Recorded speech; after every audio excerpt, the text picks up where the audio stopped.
37వ కీర్తన 31వ వచనం చూడండి. 37వ కీర్తన 31వ వచనం. కీర్తన 37, 31.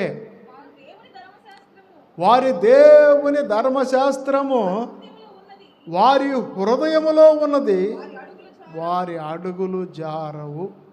చూసారా, నీవు కొన్నాళ్ళు భక్తి చేసి కొన్నాళ్ళు లోకంలోకి వెళ్ళిపోతున్నారు అని అంటే అందరూ కాదు, కొందరు వెళ్ళిపోతున్నారు. అదేమంటే నేను పడిపోయానయ్యా, ఇక నేను రాలేను గుడికి అనేవాళ్ళు ఉండాలి.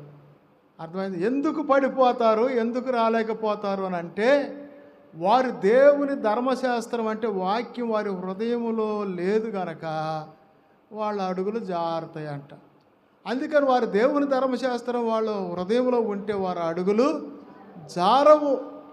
యోసేపును శోధించింది పొతిఫెర రాజు భార్య, ఆమెతో పాపం చేయమని. కానీ ఆయన పారిపోయాడు ఇడిచిపెట్టి.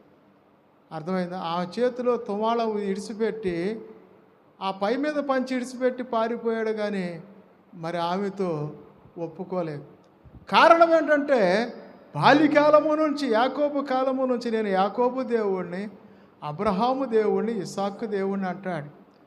అలాగూ దేవుని దర్శనాలు, దేవుని వాక్యము, ధర్మశాస్త్రం వాళ్ళ హృదయంలో ఉంది కనుక ఇంత ఘోరమైన దుష్కార్యము చేసి నేను ఎట్లు దేవుని దృష్టిలో నేరస్తుడిని అవుతాను అని అన్నాడు. అలాగే బైబిల్ గ్రంథంలో మనం చూస్తే ఈ బైబిల్లో ఆ యవ్వన కాలమున నా కాడి మోయట అంటాడు. ఏం మోయట అంటది? కాడి. మీరు ఎప్పుడన్నా ఎడ్లను చూసారా? ఎడ్ల బండ్లు చూసారా? నాగలు కట్టిన వాళ్ళు చూసారా? నాగలు దున్నేవాళ్ళు చూసారా? పొలాలు ఉన్న వాళ్ళకి తెలుస్తుంది వ్యవసాయాన్ని గురించి. చూసారా?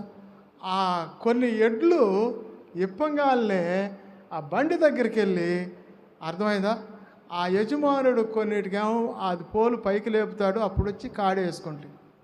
కొన్నేమో వాటికి తరిబీజి ఇచ్చి ఉంటారు కొందరు రైతులు. ఎల్లు రాజు రమణ అని వాటి పేరు పెడతారు.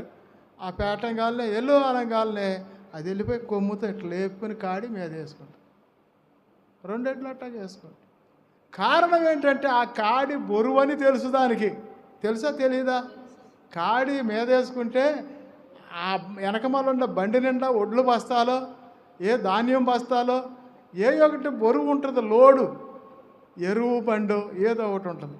కానీ దానికి తెలుసు ఈ కాడి వేసుకుంటే, అర్థమైందా, నా మెళ్ళ పోయిందాకా, నా రొమ్ములు పడిపోయిందాకా దీన్ని లాగాలి బండిని అని తెలుసు. తెలిసినా కూడా అదేం చేస్తుంది, గబక్కని వెళ్ళిపోయి కొమ్ములు దాని కింద పెట్టి లేపి